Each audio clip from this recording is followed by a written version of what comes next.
பல்காய் கதிரோன் நமகநாசி serum பிரமன் கரம் எரியை சோமன் கலை தலை தக்கனையும் எச்சனையும்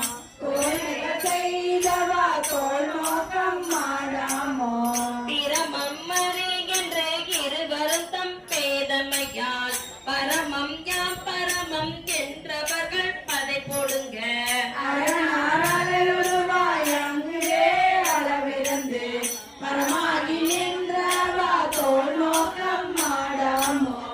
இலை தொழும்பனே எத்தனையோ காலமெல்லாம் படுக்கு இறைத்தேன் பரபரனை பணியாதே ஒரு முகத்தின்றாக நல்மணிவது என் பிறவி காயை பறித்தவா தோல் நோக்கம் மாடாமோ உரைமாண்ட உள்ளானே உத்தமன் கண்டு உழப்புகளும் கரைமா